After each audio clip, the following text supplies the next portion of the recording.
संसद के मॉनसून सत्र में राहुल गांधी फ्रंट फुट पर दिखाई दिए और सरकार और गृह मंत्री अमित शाह लगातार गेंद छोड़ते हुए दिखे। पहली बार मैंने अमित शाह को और इस सरकार को इतना डिफेंसिव देखा है कि 15 दिनों तक प्रधानमंत्री जी या अमित शाह जी सदन के अंदर नहीं आते। ढूंढ रहे हैं एक फुल टॉस मिले उसको मार देंगे। झारखंड मिल गया इसलिए वो तैयार हुए डिबेट के लिए। कोई अमित शाह जी नहीं तो तैयार नहीं थे, जैसे ही झारखंड हुआ तुरंत वो तैयार हो गए। चलो अब मैं तैयार हूँ, अब मैं गुजरात का शेर बन गया हूँ। राहुल गांधी आकर जवाब दे क्या झारखंड का छात्रों का आंदोलन अलग है और जंतर मंतर का अलग है। सरकार ने कवर अप करने की कोशिश की लेकिन पूरा कवर अप हो पाया हो इसमें थोड़ा संशय है। Anti Modi anti BJP opposition space में वक्त करवट बदल रहा है। कांग्रेस के लोगों से बात करिए, बड़े खुश हैं। देखिए राहुल गांधी है शोन कितना अग्रेसिव नेता। चाय पार्टी में कांग्रेस की ओर से कोई क्यों नहीं गया? राहुल गांधी ने कहा कि जहाँ अमित शाह बैठे हुए हैं वहाँ हम चाय पीने नहीं जाएंगे क्योंकि निहत्ते इस देश के युवा छात्रों के ऊपर लाठियां बरसाई गई हैं, उनको पैलेट गन उनके ऊपर चलाई गई है। कहा कि भाई उस शादी में सब आने वाले हैं तो क्या राहुल गांधी जब अमित शाह जी रहेंगे तो राहुल गांधी की एक मुलाकात हो सकती है, बातचीत। फिर प्रियंका गांधी ने राहुल गांधी से फोन किया तो राहुल गांधी ने स्टेट में मना कर दिया कि सवाल ही नहीं उठता। जब प्रियंका गांधी अमित शाह पर हमला बोलती है अपने भाषणों में सौम्यता स्माइल करके, इसी राहुल गांधी सेल्फ इमेज उनकी is angry young man, he is the angry anti establishment. मैं ये एस्टेब्लिशमेंट के खिलाफ हूँ। राहुल वर्सेस अमित शाह इक्वेशन बना दिया राहुल गांधी ने। ये पोस्ट मोदी पॉलिटिक्स कांग्रेस कर रही है कि एक एनसीपी नेता ने एक उद्योगपति से बात करके प्रधानमंत्री को रिक्वेस्ट किया हम आपको डिलिमिटेशन सपोर्ट करेंगे, हमारी पार्टी मत तोड़िए। उनके पास नंबर है और 367 यानी कि 367 है। पहले आप कह रहे थे 330, फिर 340, 350, आज आपने नया आंकड़ा दे दिया 367। अगर इतने नंबर होते तो फिर डिलिमिटेशन क्यों नहीं लाया गया? संख्या के अलावा जो बाउंड्री चेंज होंगी ये वैसा होगा जैसे असम में आपने एक ही जगह पे 23 मुस्लिम कॉन्स्टिट्यूंसी बना दी है असेंबली की, यानी आपने मोहल्ले बना दिए हैं कि ये मुसलमानों का मोहल्ला है, ये हिंदुओं का मोहल्ला है। गले लगने को और मेलनी समझ के तो नहीं पकड़ा आपने, ये बहुत खराब बात है कहना संदीप। मैं उसकी निंदा करता हूँ, लेकिन सारी नैतिकता की जिम्मेदारी, साफ सुथरी राजनीति की जिम्मेदारी विपक्षी पार्टियों के कंधे पे क्यों है, राहुल गांधी के कंधे पे क्यों है? क्यों दीदी ओ दीदी, जर्सी गाय, 50 करोड़ की गर्लफ्रेंड, घुसपैठिए कपड़ों से पहचान लेंगे, जब इनकी बात आती है तो तब ऐसी बात क्यों नहीं होती? मोदी जी और अमित शाह जी को क्या लगता है कि इसी परिवार ने, गांधी परिवार ने अमित शाह जी को जेल में डाला, मोदी जी को सताया, मौत का सौदागर जो भी है। दूसरी तरफ से राहुल गांधी को लगता है इन्होंने मेरी माँ को ईडी के पर की कार्रवाई की है, इन्होंने मेरी माँ पर फॉरेन ओरिजिन्स का किया है। फोमो वर्सेस रोमो हो जाएगा कि फीलिंग ऑफ मिसिंग आउट जो था और सब इंस्टाग्राम कार्निवल जो जंतर मंतर पे शुरू हो गया था वो अब उसके सामने एक अमित शाह मोदी की मशीनरी, आरएसएस और बीजेपी की रिलीफ ऑफ मिसिंग आउट। अगर विपक्ष को लगे कि हम जीत गए हैं ये इनकी बड़ी भूल होगी। यही मिस्टेक वो पहले भी कर चुके हैं।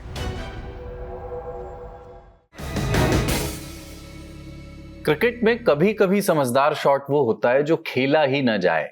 ऑफ स्टंप के बाहर अच्छी लेंथ पर पड़ती हल्की सी स्विंग होती हुई गेंद, ना उस पर कट सुरक्षित है, ना ड्राइव, और हुक मारने की कोशिश तो लगभग आत्मघाती है। ऐसी गेंद को कीपर के पास जाने देना होता है और इसे कहते हैं वेल लेफ्ट। संसद के मॉनसून सत्र में राहुल गांधी फ्रंट फुट पर दिखाई दिए और सरकार और गृह मंत्री अमित शाह लगातार गेंद छोड़ते हुए दिखे। ये सत्र तो विपक्ष के नाम ही रहा, लेकिन क्या सरकार इस खेल में वापसी कर पाएगी? दोनों तरफ से स्लेजिंग हो रही है, मामला व्यक्तिगत सा हो गया है। कांग्रेस के रचनात्मक सम्मेलन में संदीप दीक्षित की टिप्पणी हो या उसके जवाब में निशिकांत दुबे की भाषा, राजनीति में मर्यादा की जिस जमीन को हम कभी नीचे समझते थे उसके नीचे भी शायद एक तहखाना निकला है। शिष्टाचार के लिए ये अनुकूल समय नहीं है और संसद में जो पुल टूट रहे हैं उन्हें संसद के बाहर जोड़ने की कोशिश भी समानांतर चल रही है। सुप्रिया सुले की बेटी की शादी के रिसेप्शन में सभी दलों के नेता पहुंचे। किसी ने यह भी चाहा था कि इसी समारोह में राहुल गांधी और अमित शाह के बीच थोड़ी बातचीत हो जाए शिष्टाचार के नाते। फोन भी गए इसके लिए, लेकिन ऐसा हुआ नहीं। राहुल गांधी इस सावन में और आक्रामक हो गए। वो विपक्ष के सबसे बड़े नेता हैं, लेकिन राजनीति अपने धुन में करते हैं। ये धुन आंदोलनों में तो उपयोगी है, पर चुनाव जीतने में कितनी उपयोगी है पता नहीं। पर इतना तो तय है कि उत्तर प्रदेश के चुनावों में खूब मजा आने वाला है। नमस्कार, मैं हूं कुलदीप मिश्र और स्वागत है आपका नेता नगरी में। तो संसद के मॉनसून सत्र में जो हुआ, उस सत्र के दौरान सदन के बाहर भी जो हुआ, उस पर बात करेंगे। आज अच्छी बात यह है कि ज्यादातर गेस्ट हमारे न्यूज रूम में मौजूद हैं। Rajdeep Sardesai, consulting editor, India today TV. ये फ्रेम देखने में बड़ा अच्छा लगता है जब भरा भरा रहता है। नमस्कार, आज स्वतंत्रता दिवस है जी, तो आप सभी को मेरी तरफ से बहुत बहुत शुभकामनाएं। हम जी ये बहुत महत्वपूर्ण दिन है और इसीलिए मुझे लगता है स्टूडियो आना जरूरी था। हाँ, तो स्वतंत्रता दिवस की शुभकामनाएं ललन टॉप की ओर से भी। हिमांशु मिश्रा जी जुड़ रहे हैं हमारे साथ वर्चुअली, इकलौते गेस्ट इसमें, मतलब आदेश जी और हिमांशु जी दो लोग हैं जो वर्चुअली जुड़े हैं। Executive editor India Today group Adesh Rawal, consulting editor मॉलिटिक्स। शीला भट्ट जी हैं हमारे साथ, सीनियर जर्नलिस्ट, आप नेता नगरी पे उन्हें पहले भी देख चुके हैं। और समीर चौगांवकर जी हैं, सीनियर जर्नलिस्ट, और उनका काम मैं लगातार ट्विटर पे और बाकी जगहों पर देखता रहता हूं। उनके पास बहुत शानदार इनसाइट्स होते हैं। लेकिन राजदीप जी, आपसे पहले शुरू करना चाहता हूं। ये जो सरकार और विपक्ष के बीच हुआ संसद सत्र के दौरान, खासतौर पर अमित शाह को कैसा लगा कि एक स्ट्रेटेजिकली ज्यादा निशाने पे लिया गया। प्राइम मिनिस्टर नरेंद्र मोदी से भी ज्यादा अमित शाह पर विपक्ष की ओर से हमले किए गए। एक पॉलिटिकल कंक्लूजन क्या है? वो अपन एथिकल बात करेंगे बाद में कि कितना संसद प्रोडक्टिव रही और कितने % काम काज रहा।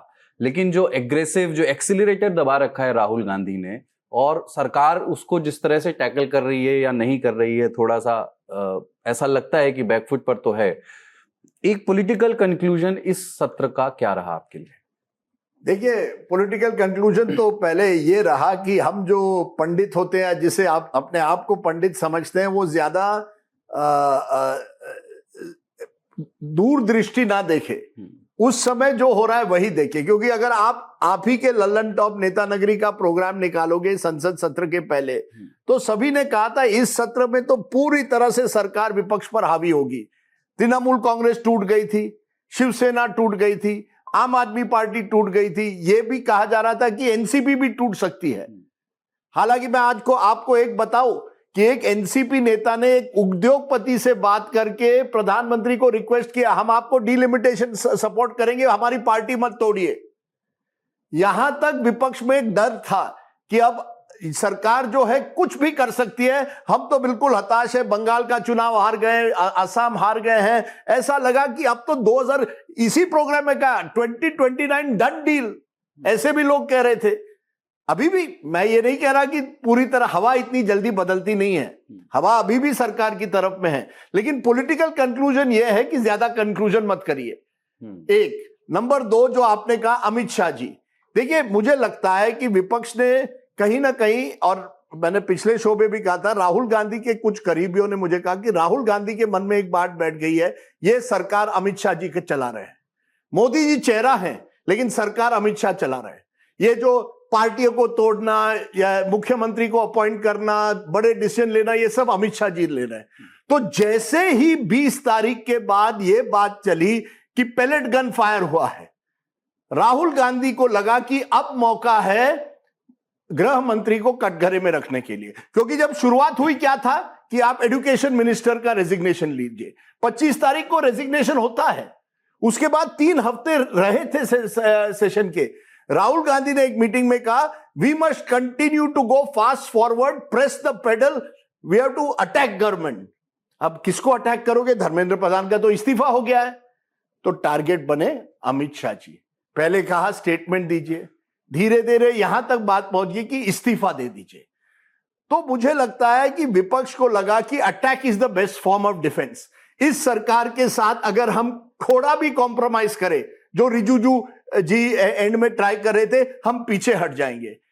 एक आप कहिए डर है, कुछ भी है, ये भी डर था कि अगर हम ढीले पड़ गए तो सरकार डिलिमिटेशन लाएगी, किसी ना किसी तरह से डिलिमिटेशन लाएगी, डीएमके को अब्सटेन करवाएगी, कुछ करेगी, और फिर हमारी हाल क्या होंगे। अभी भी सरकार डिलिमिटेशन ला सकती है स्पेशल सेशन या विंटर सेशन में, लेकिन क्योंकि ये सेशन एक ऐसे माहौल में बना था जो कि विपक्ष इतने किनारे पर पड़ गई थी, इतनी हताश थी, जैसे ही उनको मौका मिला 20 तारीख के बाद उन्होंने सोच लिया चलो यार कम से कम ये पावर प्ले में हम 1-2 छक्के मार लेते हैं, बात की बात करेंगे। उन्होंने पूरी तरह से कोशिश की सरकार को कटघरे में रखने, और पहली बार मुझे लगता है कुछ हद तक वो सफल रहे हैं। 2024 के बाद लगातार विपक्ष चुनाव हार रही है। पार्लियामेंट में भी सरकार बिल्कुल अग्रेसिव थी पहले सेशन के बाद। 2024 का जुलाई का सेशन आप ले ली, उसके बाद एक बार हरियाणा और महाराष्ट्र के चुनाव हुए, उसके बाद government was on a roll, Modi ji was on a roll, और यह कहा गया था जितना भी लेजिस्लेशन हो वो सब पास हो गया। इस सेशन में सबसे बड़ी बात यह है कि 4 बड़े बिल सरकार ने या तो सिलेक्ट कमेटी को भेजे या पेश भी नहीं किए। क्रिमिनल नेता वाला विकसित भारत का जो क्या है वो एजुकेशन जो बिल था उसको भी नहीं पेश किया। FCRA one nation one election तो होना ही नहीं था, अभी तक उनकी कमेटी की मीटिंग चल रही है। FCRA आपने वापस लिया, 3 और डिलिमिटेशन लाया ही नहीं। तो इस बात से देखिए, और एंड में मैं इतना कहूंगा, अगर विपक्ष को लगे कि हम जीत गए हैं, ये इनकी बड़ी भूल होगी। यही मिस्टेक वो पहले भी कर चुके हैं। विपक्ष is looking at short term tactical gains. बड़ी तस्वीर अभी भी यही है कि बीजेपी स्टिल पार्टी नंबर 1 और BJP still in power in 21 states of the country along with its allies. ये विपक्ष को भी सोचना पड़ेगा कि अब पार्लियामेंट में भले ही आपने अपनी बात रख ली, पार्लियामेंट के बाहर जब चुनाव आएंगे, संगठन आएंगे, तब क्या होगा।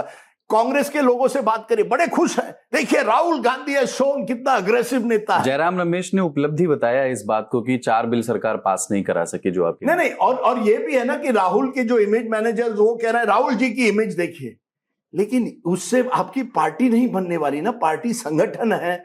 आप देखिए कर्नाटक में इतने दिन आपको लगे कैबिनेट नहीं, कैबिनेट के पोर्टफोलियोज देने के लिए। डीके शिव कुमार तो he is now on a frequent flyer. DK Shiv Kumar Bangalore Delhi frequent flyer बन गए हैं। ऐसा नहीं है कि भाजपा के राज्यों में नहीं होता है, शिंदे जी भी इसी तरह से दिल्ली आते थे। बट ओवरऑल मैं कहूंगा इस सेशन से एक है कि विपक्ष में एक एकता दिखी और वो अग्रेशन दिखा जो पहले पिछले सेशंस में वो नहीं दिखा था। They got an opportunity. 20 जुलाई ने उनको एक अपॉर्चुनिटी दी, उसका उन्होंने पूरा फायदा उठाया और सरकार को कुछ तरह हद तक इस समय बैकफुट पर डाला है। लेकिन मैं नहीं समझता कि मोदी जी और अमित शाह जी को आप ज्यादा दिन बैकफुट पर डाल सकते हैं। वो ढूंढ रहे हैं एक फुल टॉस मिले उसको मार देंगे। झारखंड मिल गया इसलिए वो तैयार हुए डिबेट के लिए। कोई अमित शाह जी नहीं तो तैयार नहीं थे, जैसे ही झारखंड हुआ तुरंत वो तैयार हो गए। चलो अब मैं तैयार हूं, अब मैं गुजरात का शेर बन गया हूं।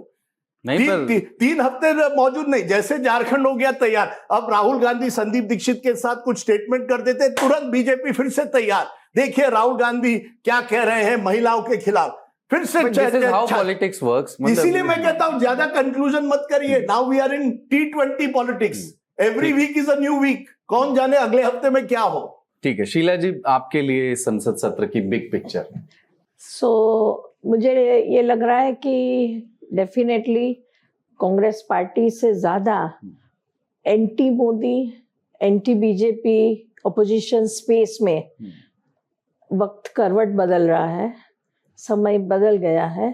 और मुझे लग रहा है कि अंदर से बताते नहीं है पर पीएमओ और बीजेपी पार्टी को समझ में आ गया है कि क्या बदला है। पहला कंक्लूजन मेरा ये है इसीलिए जो राजदीप ने भी बोला वो कुछ हुआ है, क्योंकि वो समझ गए कि कुछ तो हुआ है कि एंटी ओपोजिशन जो एंटी मोदी स्पेस है पर्टिकुलरली, उसमें राहुल ने कॉकरोच जनता पार्टी की लट्ठी लेके अपना झंडा डाल दिया है कि अब राहुल को आज बताओ कौन है जो चैलेंज करेगा विद इन कांग्रेस पार्टी। तो जब उसने भारत यात्रा की तब अपना कंट्रोल ले लिया पार्टी का पूरा, और बाद में अभी ये हो रहा है। तो एक मेरे ख्याल से देश बदल रहा है, वो अभी हम कोई नहीं कह सकता है कि बदला है या बदल रहा है, लेकिन सर्टनली पॉलिटिक्स, पार्टी पॉलिटिक्स और पॉलिटिकल थिएटर में नई स्कीट आ गई है। और हम सबको बहुत जो नहीं मान रहे हैं उसको हम्बल बन के स्वीकार करना चाहिए, और जो स्वीकार रहे थे तो ठीक ही है बात।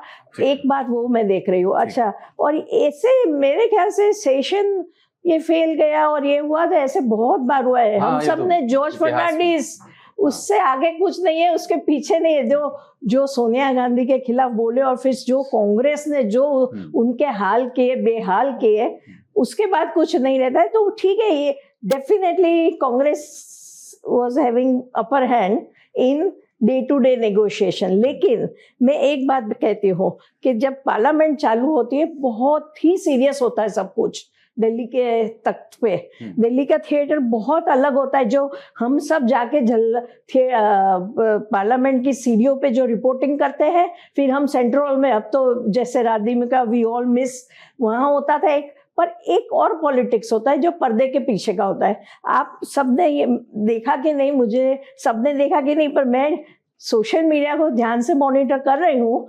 मुझे दो बात बहुत ही बड़ी लगी जो बहुत पकड़ी नहीं गई, कि एक देश का मोदी के कैबिनेट मिनिस्टर ऐसा ट्वीट कर रहा है जो राहुल को प्रोवोक कर रहा है और कांग्रेस को प्रोवोक कर रहा है, और एक इशारा दे रहा है एक फोटो छाप के कि ये कौन है लोग जिसके साथ राहुल गांधी विदेश में है, ऐसा आरोप है। हमें तो पता भी नहीं है ये फोटो, पर ये अंदर आप पर्दे के पीछे सोचो कि क्या सोच रही होगी कांग्रेस और राहुल, कितना गुस्सा है।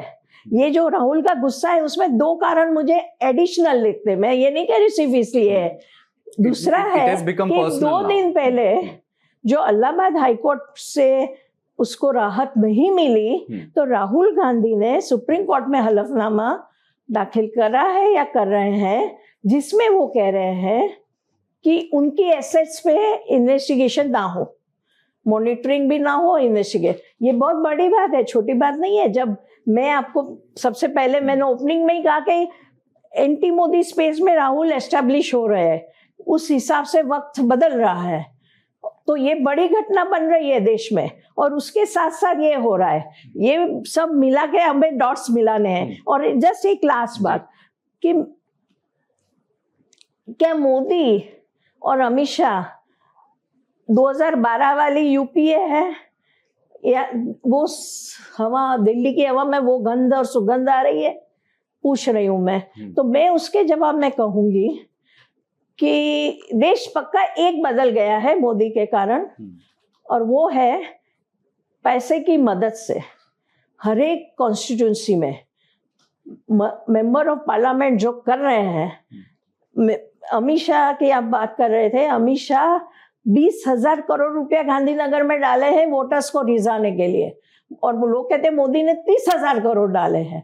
तो ये जो कुछ पॉलिटिक्स में हो रहा है, आखिर में मतलब जो दिन कयामत का, मतलब कि 29 में वोटिंग का है, उस दिन के पहले का जो है, वो अभी समय नहीं है कांग्रेस के पास, समय नहीं है एंटी मोदी फोर्सेस के पास, क्योंकि आखिर पैसा, डेवलपमेंट, इंफ्रास्ट्रक्चर का जो माहौल है जो इन्होंने खड़ा किया है, उससे लड़ना है। तो मैं ये कह रही थी, जैसे कि सिर्फ 3 इलेक्टोरल बूथ होंगे, बूथ आप हम समझते हैं, 3 बूथ जिसमें भी हो, वहां अमित शाह ने ऐसे ही ऑर्डर कर दिया है कि तालाब बना दो और सब जगह लाइब्रेरी कर दो, तो हो गई। 74 पार्क्स ऑक्सीजन पार्क बना दिए, ये कर दिया, वो कर दिया। वैसे तो मैं कह रही हूँ कि हम कहाँ जा रहे हैं, राहुल गांधी को इस तरह से भी हमें देखना है। मैं बहुत पॉजिटिवली देख रही हूँ राहुल गांधी। बहुत पहले मैं बस कह सकती हूँ, आराम से कोई भी कह सकता है, 10 साल राहुल गांधी ने काफी मिस्टेक की,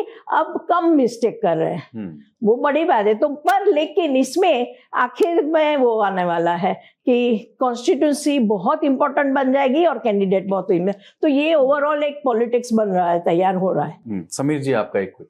देखिए, मुझे लगता है कि अगर मानसून सत्र की अगर बात करें तो उसमें कोई दो राय नहीं कि अगर 2014 के बाद अगर मोदी सरकार को देखें तो ये सबसे बड़ा सत्र था जो बहुत असहज करने वाला रहा सरकार के लिए। ये बस है कि उसके पहले जो चुनाव परिणाम आए, चाहे वो बंगाल का चुनाव परिणाम हो, ममता बनर्जी की पार्टी टूटी, आम आदमी पार्टी की जो टूट हुई, या उद्धव ठाकरे के सांसद चले गए, उसके बाद ये लग रहा था कि विपक्ष पूरी तरीके से हताश लगभग खत्म होने की स्थिति में आ गया और वो सरकार बहुत मजबूत स्थिति में है। सेशन में महसूस हो रहा था कि भाई मानसून सत्र के अंदर सरकार बहुत अच्छे कंडीशन में रहेगी और विपक्ष बहुत परेशान रहेगा, लेकिन परिस्थिति ऐसी बनी अचानक से कि सरकार को थोड़ा सर्च करने वाला मामला बना, धर्मेंद्र प्रधान का इस्तीफा होता है, उसके बाद सदन के अंदर जिस तरीके से पूरा माहौल हुआ। लेकिन मुझे लगता है कि सिर्फ एक सत्र से किसी सरकार को ये देख लेना कि एक सत्र में वो सरकार थोड़ी बैकफुट पे चली गई, उससे पूरा राजनीति का परिप्रेक्ष्य बदल गया। मुझे लगता है बाकी है। बिल्कुल नहीं। और आपके सामने जब नरेंद्र मोदी और अमित शाह जैसे लीडर हो, देखिए सफल राजनीति में सफल राजनेता कौन होता है? सफल राजनेता तो मेरे अंदाज से वो होता है कि जो अपनी ताकत से ज्यादा अपने विरोधियों की ताकत और कमजोरी को पहचाने और उनके हिसाब से अपनी राजनीति की चालें और अपने आप को तैयार करे। नरेंद्र मोदी और अमित शाह के सामने राहुल गांधी क्या उस हिसाब से अपने आप को तैयार कर पाए 2014 के बाद से? राहुल गांधी को 23 साल हो गए लोकसभा के अंदर सांसद बने। राहुल गांधी की राजनीति जैसे राहुल गांधी करते रहे वैसे ही करते रहे।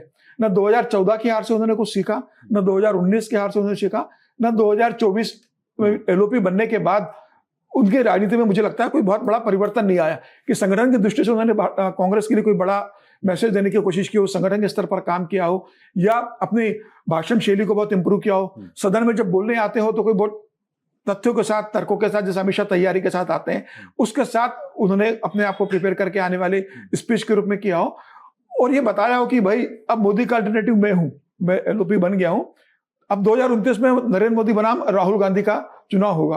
तो क्या राहुल गांधी उस स्थिति में आ पाए? तो मुझे लगता है कि फिलहाल राहुल गांधी उस स्थिति के अंदर नहीं है। ठीक है, इस सत्र के अंदर ये माना जा सकता है कि सरकार बैकफुट पे रही है, लेकिन अब मोदी शाह जैसी राजनीति करते हैं तो सिर्फ एक सत्र से उनकी राजनीति को मान लेना कि आने वाले समय में राहुल गांधी कोई परेशानी खड़ी कर देंगे या वो बैकफुट पे ही रहेंगे, मैं ऐसे नहीं मानता। मुझे लगता है अभी बहुत मौके आएंगे उनको अपने आप को अपनी ताकत दिखाने के लिए। ठीक है हिमांशु जी, क्या कोई रियलाइजेशन है? मतलब शीला जी थोड़ा कह रही थी कि हम सबको हम्बल होकर के ये करना चाहिए और इनका ये भी कहना था कि पीएमओ में भी शायद ये थोड़ा रियलाइजेशन है कि कुछ चीजें बदली हैं। क्या वो मैं पिछले बार वाले में भी बोला था, ऊनो रिवर्स कार्ड है क्या कांग्रेस भारतीय जनता पार्टी के पास? तो क्या रियलाइजेशन, क्या मंथन अंदर हो रहा है इस संसद सत्र के दौरान और उसके बाद भी? ये पहला सेशन नहीं है जो इस तरीके से वॉश आउट हुआ है। इससे पहले भी एक सेशन आधा, जो बजट सत्र का दूसरा पार्ट था, वो वॉश आउट हुआ था। पहला पार्ट राष्ट्रपति के अभिभाषण पर जो चर्चा हुई थी, उसके बाद पूरा सेशन वॉश आउट हो गया था। तब राहुल गांधी जो है वो चाइना के इशू को रेस कर रहे थे और उसके बाद पूरा सेशन वॉश आउट हुआ, उनको बोलने नहीं दिया गया था। देखिए, ये दूसरा सेशन है जो वॉश आउट हुआ है और लगातार राहुल गांधी या विपक्ष, उनके हमले टारगेटेड है और वो टारगेटेड है। पहले शिक्षा मंत्री का इस्तीफा था, उसके बाद गृह मंत्री आकर जवाब दे। उसको लेकर गृह मंत्री ने कहा, भाई पहले सरकार ये कहती रही कि इस पर गृह मंत्री का जवाब नहीं बनता है क्योंकि ये एसडीएम लेवल की ऑर्डर से होता है। ठीक है, अब जब लगातार सदन में गतिरोध बना हुआ था, उसके बाद झारखंड में जिस तरीके से छात्रों का प्रदर्शन हुआ पेपर लीक को लेकर और वहां लाठीचार्ज हुआ, एक तरीके से ये कह सकते हैं कि सरकार को उस वक्त थोड़ा सा जो है माइलेज मिला और उसमें सरकार की तरफ से बीएससी में कहा गया, हम चर्चा के लिए तैयार हैं, अब चर्चा कीजिए। तब विपक्ष ने ये कहा, आप एक मुद्दे पे चर्चा करने के लिए तैयार हैं, हम राम मंदिर पे भी चर्चा चाहते हैं। सरकार ने कहा, हमारे पास और भी जो है विधायी कार्य हैं जिसको हम पूरा करना चाहते हैं। और उसके बाद अगर आप देखेंगे, गृह मंत्री ने बाइट दी है संसद परिसर में, मतलब सदन के बाहर बाइट दी और वो भी मेन जो संसद बिल्डिंग है उसके बाहर। ये पहली बार ऐसा है कि गृह मंत्री इस तरीके से बाइट दे रहे थे। मैंने ऐसा बहुत कम देखा है कि गृह मंत्री ने इस तरीके से बाइट दी हो। और फिर उन्होंने स्पीकर को पत्र लिखा कि आप चर्चा शुरू कराइए, मैं चर्चा में भाग लूंगा और पूरे समय चर्चा में रहूंगा। कहीं ना कहीं सरकार को एक तरीके से हल्का सा बैकफुट पे आई। हाँ, झारखंड के बाद विपक्ष के सामने सरकार की तरफ से प्रोटेस्ट हुए। उन्होंने कहा कि आप जो है चर्चा से भाग रहे हैं राहुल गांधी आकर जवाब दें, क्या झारखंड का छात्रों का आंदोलन अलग है और जंतर मंतर का अलग है? सरकार ने कवर अप करने की कोशिश की, लेकिन पूरा कवर अप हो पाया हो इसमें थोड़ा संशय है। सरकार विपक्ष की जो एकजुटता है उसमें कहीं डेंट नहीं डाल पाई, क्योंकि सरकार की तरफ से हमेशा एक चीज कहा जाता था, विपक्ष ऊपर से एक लगता है संतरे की तरफ, लेकिन अलग जैसे ही आप उसकी परत यानी छिलका हटाएंगे वो अलग अलग फांक में दिखता है, और उसका फायदा सरकार को पिछले 12 सालों में मिला है। इतना जरूर है कि स्पीकर की जो चाय पार्टी थी उसमें सभी विपक्षी दल नहीं आए, एक विपक्षी दल आया डीएमके शायद, और वो है डीएमके। कनिमोझी वहां पहुंची और उस बैठक में खुद प्रधानमंत्री ने कनिमोझी से स्टैलिन जो है पूर्व मुख्यमंत्री हैं उनके स्वास्थ्य की जानकारी भी ली। नहीं, आपकी इस बीच गृह मंत्री लेकिन आप से दूसरी चीज मुलाकात देखिए। बातचीत हुई क्या? मतलब ये संसद सत्र के दौरान मिलना हुआ गृह मंत्री से? देखिए, मुलाकात कॉरिडोर में आते हुए बातचीत हो जाती है। कई बार एक दो बार ऐसी सिचुएशन आई कि हाँ बातचीत हुई है। बड़ी चीज ये है कि राज्यसभा में जब चेयरमैन की चाय पर चर्चा थी उसमें सभी विपक्षी दल पहुंचे और विपक्षी दलों की तरफ से ये संदेश दिया गया है, ऑफ रिकॉर्ड आदेश जानते होंगे, कि जहां अमित शाह होंगे हम वहां नहीं जाएंगे। सरकार का जो मेन एजेंडा अब है वो है संविधान में 131वां संशोधन और डिलिमिटेशन को पास कराना, और इसीलिए सबकी नजर ये है कि ये जो तनड़ाई हुई है इसको प्रोवोक किया जाएगा या नहीं किया जाएगा। अगर प्रोवोक किया जाएगा तो आपको विशेष सत्र बुलाने के लिए राष्ट्रपति से परमिशन लेनी पड़ेगी, और अगर प्रोवोक नहीं किया जाएगा तो विशेष सत्र जो है लोकसभा के जो स्पीकर हैं वो कॉल ले सकते हैं। तो ये आने वाले एक हफ्ते के अंदर डिसाइड हो जाएगा कि सरकार महिला आरक्षण बिल पर जो है संविधान में 131वां संशोधन लाएगी और साथ ही साथ डिलिमिटेशन। अगर डीएमके उनके साथ आती है, हाँ, जो अभी तक एक तरीके से पार्लियामेंट पार्टी कुछ कहती है, उदयनिधि कुछ कहते हैं, क्लैरिटी नहीं है, लेकिन उसके बावजूद सरकार के जो मुख्य रणनीतिकार हैं उन लोगों का ये कहना है उनके पास नंबर है और 367 यानी कि 367 है, जो आज की जो मौजूदा संख्या है 540 लोकसभा की, उसके अनुसार 360 चाहिए। लेकिन सरकार का ये एक पीछे से कहा गया स्टेटमेंट है कि उनके पास नंबर है और 367 नंबर सरकार के पास है।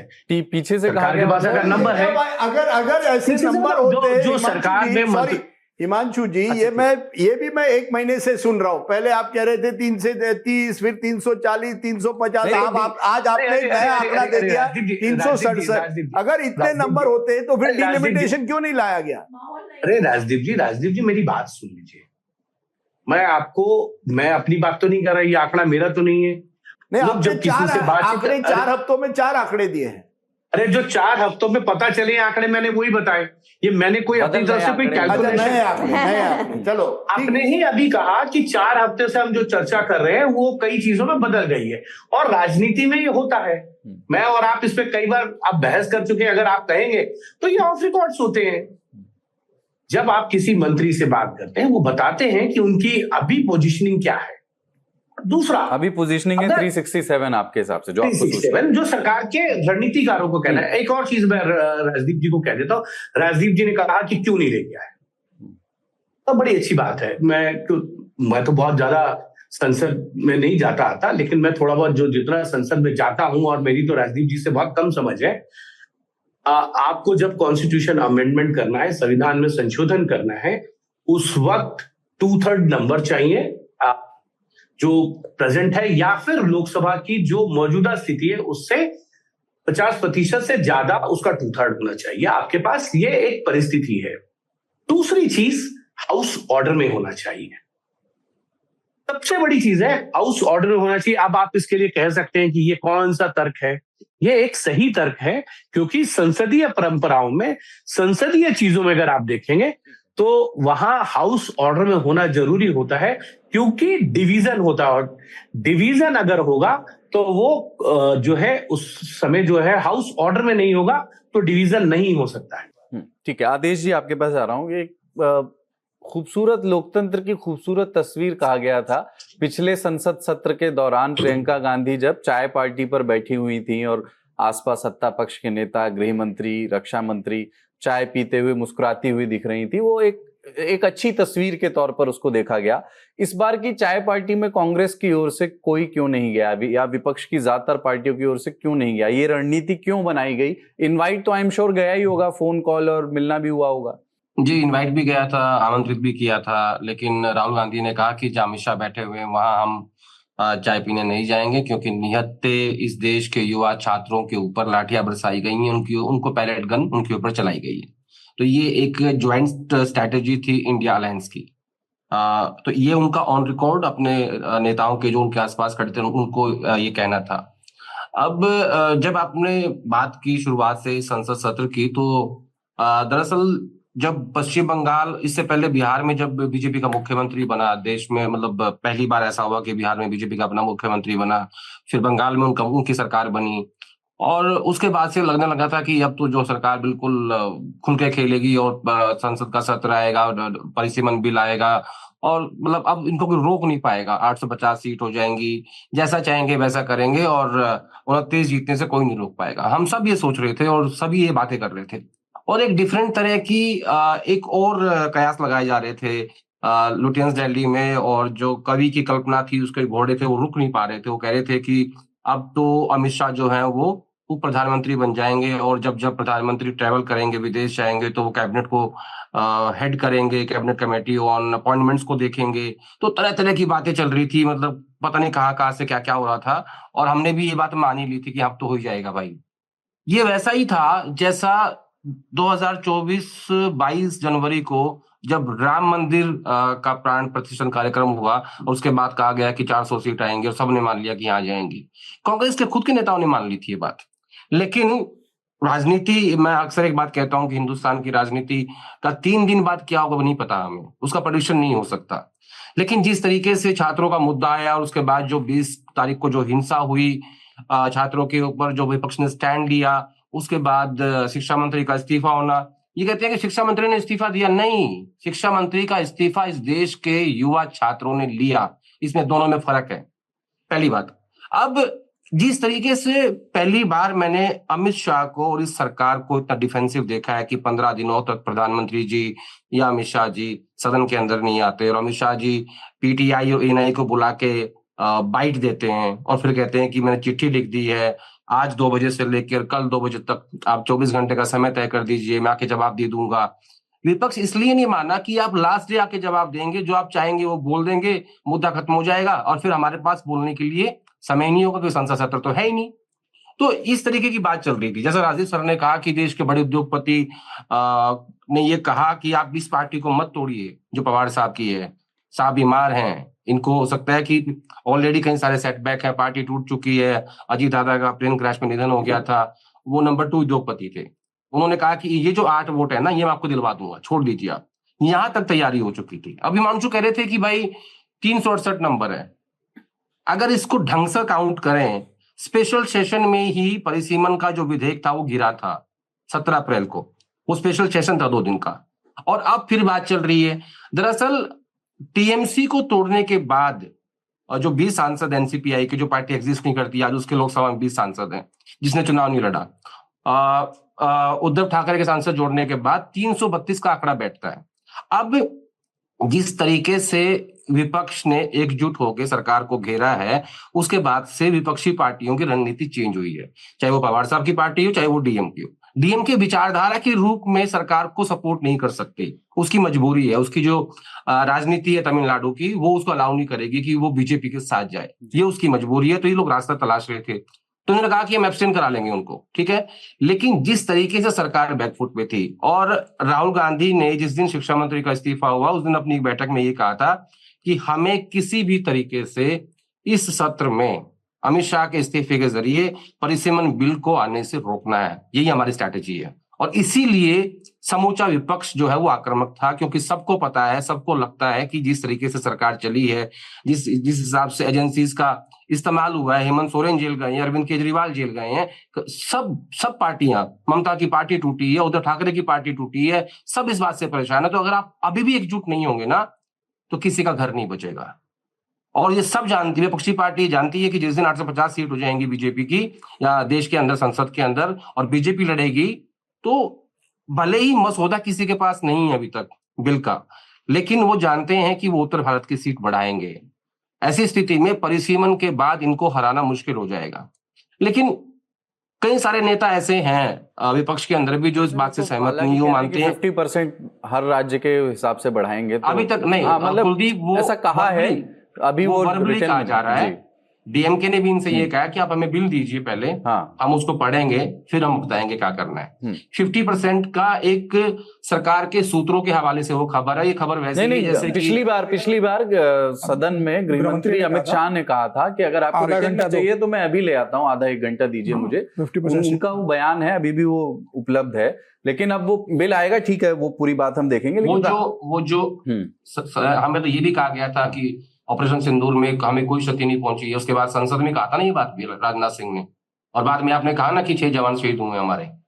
संसद के अंदर तो बहुत कुछ कहा जाता है, छोड़ दो उसको, उसमें जाने का फायदा नहीं है जब तक कोई चीज ऑन रिकॉर्ड नहीं आती है ना, ऑन टेबल पे नहीं आती। इसीलिए विपक्षी पार्टियां जिन लोगों से ये कॉन्टेक्ट करने की कोशिश कर रहे हैं, इसीलिए वो हानि भर रही है कि आप कहते कुछ है और लिखते कुछ है।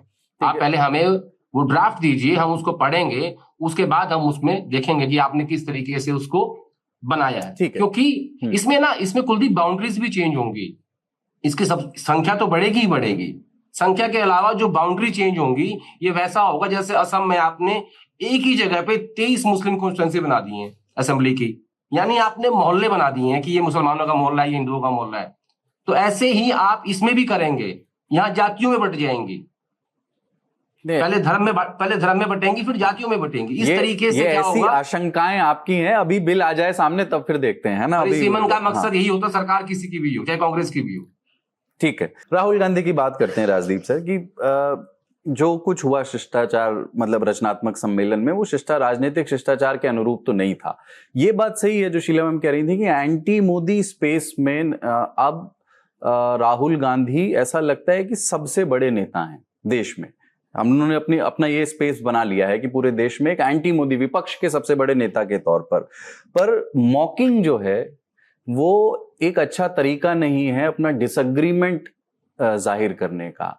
अब राहुल गांधी के लिए अगला स्टेप ये है कि वो सिर्फ मॉक ना करें, वो ये ना कहें कि आप प्रधानमंत्री नरेंद्र मोदी को रिजेक्ट कीजिए, ये करें, वो उनका काम है, लेकिन ये भी बताएं कि मुझे क्यों चूज करिए।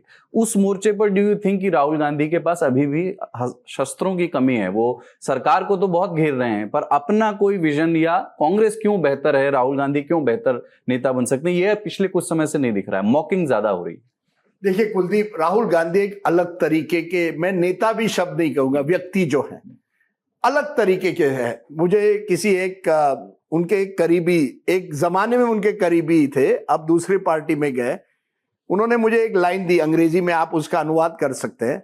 Rahul is on his own trip, यानी अपनी तरीके, अपनी राह पर चले हैं, उसके साथ कौन जोड़े कौन, मैं अपनी राह पर चला हूं, ये उनको लगता है। राहुल में आपको मानना होगा हिम्मत है, करेजस है, कुछ भी वो कहते हैं तो दूसरे नहीं कहते। 95% नेता जब कोई बड़ी उद्योगपति की बात होती है चुप बैठते हैं, जबकि वो जानते भी अगर है कि कुछ कहना है नहीं कहेंगे, क्योंकि सबकी कहीं ना कहीं साठ गांठ है। राहुल गांधी करेजस है लेकिन कभी रेकलेस है। रेकलेस के लिए मुझे हिंदी का अनुवाद दीजिए। लापरवाह, कभी लापरवाह, उसी, क्योंकि वो कैरिड अवे हो जाते हैं, अपनी बात कहते कहते कुछ ऐसी कुछ चीज कह देते हैं जहां सरकार उनको पकड़ लेती है। लेकिन आपको मानना होगा, देखिए मैं आपको उदाहरण देता हूं, राहुल गांधी को अंबानी जी के शादी पर बुलाया गया, सभी नेताओं को बुलाया गया, 90% नेता वहां गए, राहुल गांधी नहीं गए। शरद पवार की बेटी की शादी हुई उस दिन, बड़ा फंक्शन था वहां शरद पवार के घर पे, जनपद पर, बाकी सभी नेता जा रहे थे, नमस्कार, सभी नेता, कांग्रेस के नेता जाकर देख रहे थे क्या कहीं अमित शाह जी हमारी तरफ देखेंगे तो हम उनको नमस्कार करेंगे। अडानी जी वहां थे, कई नेता जा रहे थे अडानी जी से नमस्कार करने के लिए। राहुल गांधी जब आए वो साफ थे, वो वहां उस गैदरिंग में बीजेपी के नेताओं से मिलेंगे ही नहीं, बैठेंगे नहीं एक उनके साथ। वीडियो आया है फ्रेम में जिसमें गृह मंत्री और राहुल गांधी एक ही फ्रेम में है, आगे फ्रेम पीछे। में है, हाँ, आगे आप पीछे। नमस्कार बोल सकते हैं, लेकिन he will not have, he is not interested in having this dialogue. आपने देखा होगा एक बड़े एमपी की बेटी की शादी कुछ महीने पहले हुई थी, वहां या बेटे की, वहां एक डांस था, वो क्या कहे, संगीत था। संगीत के डांस में सभी पार्टी के जो नेता थे उसमें शामिल थे, क्योंकि उनको क्या है ना, social life we have to be together. Rahul Gandhi no, उनका कहना आई एम नॉट इंटरेस्टेड, मैं अलग सा हूं, मैं ना अंबानी जी के मोदी और अमित शाह भी ऐसे ही है। नहीं, मोदी आज तक दिल्ली में कोई भी पार्टी में नहीं गए। अमित शाह ने अपनी शादी में उसको इतना, यही राहुल वाला ये जो कैरेक्टर बता रहे वो, कि उसने इनविटेशन कार्ड नहीं भेजा जय की शादी का सोनिया गांधी को। बोला कि नहीं, बोला मेरा पॉलिटिक्स है। Amit Shah more like that. Modi ji गए ना शरद पवार की बेटी सुप्रिया जी की बेटी की शादी में, राहुल गांधी समझते हैं एकला चालू रहे। मैं यहाँ अब आप माने ना माने वो बात अलग है, मैं नेतागिरी नहीं करने आया हूं, मैं यहाँ एक वैचारिक लड़ाई लड़ रहा हूं, और मेरे लिए पावर इज पॉइजन, जो उन्होंने खुद कहा जयपुर के कॉन्क्लेव में। जो नहीं, even now when you ask him, मकर पे चलते हुए कोई भी कह सकता है कि उनकी चाल में और बोलचाल में पावर वो अलग अलग। देखिए, क्योंकि आपने पूछा ना कि राहुल गांधी, मतलब मैं ये कह रहा हूँ कि अब उसकी प्रॉब्लम क्या होती है, मौकरी ज्यादा अभी क्या होती है, क्योंकि आपको लगता है ना डरो मत, आप बार बार अपने लोगों को कहते हैं, तो आप यू गेट कैरिड अवे कि आप उस माहौल में थे, रचनात्मक कांग्रेस, सब आपकी वाहवाही वहां कर रहे हैं, सभी कांग्रेस वाले हैं, तो आप ऐसी कुछ चीज कर देते हैं या कह देते हैं जिससे लोगों को लगता है यार आप हल्केपन से पॉलिटिक्स ले रहे हो। You see, he thinks he is fighting a ideological battle. आज की राजनीति में वेदर यू लाइक इट और नॉट, आपको कॉम्प्रोमाइज करना पड़ता है, आपको लोगों को साथ लेकर, इट्स अ डिफरेंट काइंड। अब इसी की आप देखिए ना, कितने उनके नजदीक लोग, सबसे नजदीक लोग छोड़ के चले गए हैं। और मैंने उसी व्यक्ति को जिसकी मैंने जिक्र किया, उनको पूछा why did you leave him? Very difficult boss, very difficult to work in that environment, because Rahul Gandhi का है यू कम विथ मी, माई वे और द हाईवे। मैंने एक बात रखी है, मैं एक विचारधारा पर लड़ रहा हूं, आपको अगर मेरे साथ आना है आ जाइए, नहीं तो चले जाइए। आप अगर अडानी जी की शादी में जाना है, यहां जाना है, तो छोड़ दीजिए, मुझे उन सब चीजों से लेना देना नहीं है। आप किसी आरएसएस लीडर के घर चले गए, ठीक है सर, लेकिन that's what he is. ये ठीक है, लेकिन बात ये भी है ना कि वो उनके विजन या Because there is और लास्ट पॉइंट, हाँ, उसमें नफरत है पर्सनल। I'll tell you, मैंने मेरे किताब में भी लिखा है, Rahul, which was told to me by एक पुराने कांग्रेस नेता, Rahul Gandhi hates the old style politician. नफरत है उनको कांग्रेसियों से भी जो पुराने हैं। उनको लगता है उन्होंने गांधी परिवार का फायदा उठाया, खुद की जायदाद या संपत्ति बना दी, लेकिन पार्टी के लिए कुछ नहीं कहा। उसी तरह से उनको लगता है, जो मोदी जी और अमित शाह जी को भी लगता है। मोदी जी और अमित शाह जी को क्या लगता है कि इसी परिवार ने, गांधी परिवार ने अमित शाह जी को जेल में डाला, मोदी जी को सताया, मौत का सौदा अगर जो भी है। दूसरी तरफ से राहुल गांधी को लगता है इन्होंने मेरी मां को ईडी के पर की कार्रवाई की है, इन्होंने मेरी मां पर फॉरेन ओरिजिन्स का किया है। एक बिटरनेस, हिंदी में अनुवाद दीजिए, बिटरनेस, कड़वाहट, दोनों तरफ इतनी कड़वाहट है। तो आप जब पब्लिक में आ जाते हैं ना, वो कड़वाहट कभी बाहर भी, मोदी जी की भी आई है। आप आज कह रहे हैं क्या मोदी जी ने सोनिया गांधी के बारे में क्या क्या शब्द कहे हैं? अब प्रधानमंत्री बनने के बाद वो अपनी बिल्कुल, is very careful of the words he uses, but he has also used words, but Rahul Gandhi gets carried away and he thinks that, you see, ये जो उनके जो इर्द गिर्द लोग हैं ना, कभी इतनी उनकी वाहवाही कर लेते हैं, सो ही गेट्स कैरिड अवे। एक मिनट आदेश भाई, आ रहा हूं आपके पास। शीला मैम जी, मैं बोल जी, हाँ। नहीं, राजदीप जो कह रहे हैं उसमें मुझे एक बहुत अच्छे कांग्रेस वाले ने कहा कि ये हमारे नेता जो बोल रहे हैं और जिस तरह से मजाक मस्ती कर रहे हैं, स्टैंड अप कॉमेडी टाइप, और वो एक अलग टाइप का डिजाइनर वे में धुरंधर बन गए हैं। स्टेज पे जब राहुल गांधी जाते, वो अपनी स्टाइल का धुरंधर बन रहे हैं पॉलिटिक्स में। तो उसने मुझे बहुत अच्छा कहा कि अब ये जंतर मंतर की इम्पैक्ट तो थोड़ी कम हो जाएगी। पूरा स्टेज, हम सब, आप और हम सब लखनऊ जाएंगे। अब थिएटर तो लखनऊ ही है, सबसे बड़ा इम्पोर्टेंट नेक्स्ट 7-8 मंथ्स लखनऊ है। तब वो कह रहे हैं कांग्रेस वाले कि फोमो वर्सेस रोमो हो जाएगा, कि फीलिंग ऑफ मिसिंग आउट जो था और सब इंस्टाग्राम कार्निवल जो जंतर मंतर पे शुरू हो गया था, वो अब उसके सामने एक अमित शाह मोदी की मशीनरी, आरएसएस और बीजेपी की रिलीफ ऑफ मिसिंग आउट, क्योंकि उनको नहीं चाहिए ये स्टाइल का, वो लोग भी एक करेंगे। तो पता है ना, थोड़े दिन पहले अमित शाह युवा संगठन शुरू हो गया, एक लखनऊ में ऐसा एक युवा, तो ये जो जेनजी और ये उसमें एक जो जंतर मंतर थे उससे, जैसे कि उसी ने कहा डिबेट में कांग्रेसी ने कि ये भी हम सोच रहे हैं कि जेनजी की बात कर रहे हैं जो 15 से 30 के हैं, तो कांवड़िया भी तो 15 से 30 के बीच वाले हैं, इतना उठा कौन सकता है? 35-50 वाले तो उठा भी नहीं सकते वो कावड़। सो ये बात है कि अभी ये माहौल बदल रहा है। और अभी आदेश जी कह रहे थे कि जिस तरीके से कि राहुल गांधी अमित शाह को फेस नहीं करते, अभी घटना अभी सुप्रिया सुले की बेटी की शादी थी, तो एक बड़े नेता ने फोन किया सुप्रिया सुले को और कहा कि भाई उस शादी में सब आने वाले हैं, तो क्या राहुल गांधी जब अमित शाह जी रहेंगे तो राहुल गांधी की एक मुलाकात हो सकती है, बातचीत? तो उसने कहा कि आप प्रियंका गांधी से बात कीजिए। प्रियंका गांधी को फोन किया गया, प्रियंका गांधी से कहा तो प्रियंका गांधी ने पूछ के बताती हूँ। फिर प्रियंका गांधी ने राहुल गांधी से फोन किया तो राहुल गांधी ने स्टेट में मना कर दिया कि सवाल ही नहीं उठता। और ये कोशिश की गई थी कि जब शादी में राहुल गांधी आएंगे, अमित शाह जी यहाँ रहेंगे, तो ऐसी स्थिति बनाई जाए कि कम से कम 5 मिनट आमने सामने बैठे, हाँ हेलो तो कम से कम हो सकता है कि जो बर्फ जमी हुई है कुछ पिघले, कुछ बातचीत हो, कम से कम हालचाल पूछे राहुल गांधी, अमित शाह जी हालचाल पूछेंगे। लेकिन राहुल गांधी अमित शाह जी का चेहरा भी नहीं देखना चाहते हैं। मतलब वो एक वैवाहिक कार्यक्रम में आप जा रहे हो, आप लोकसभा के अंदर समझ में आता है कि अमित शाह जी को आप नहीं मिलना चाहते, लेकिन आप एक वैवाहिक कार्यक्रम में जा रहे हो और आप अमित शाह जी से मिलने के लिए इतना करते हो। इसके अलावा एक और किस्सा है, जब 22 तारीख को प्रधानमंत्री मोदी से मिलने शरद पवार और सुप्रिया सुले गए थे, तो प्रधानमंत्री बातचीत करते रहे। सुप्रिया सुले से उन्होंने पूछा कि क्या प्लान है आपका, तो सुप्रिया समझ नहीं पाई, तो बोले नहीं सर अभी चल रहा है, कॉन्स्टिट्यूंसी को लेके पूछा, सब पूछा। फिर मोदी जी ने हंस के उससे बोला कि सांसद ही रहोगी, अभी आपको आगे बढ़ना है, कि क्या प्लान है आपको लेके? सुप्रिया सुले कुछ बोली नहीं। सुप्रिया सुले बाहर निकली और उन्होंने उनके एक बड़े विधायक को फोन किया, उनका बहुत करीबी है, घर का है, उसको फोन किया और ये पूरा वाकया बताया। उस विधायक ने मुझे फोन किया, बोले यार समीर भाई ऐसी बात हुई है, तो ये क्या हो सकता है?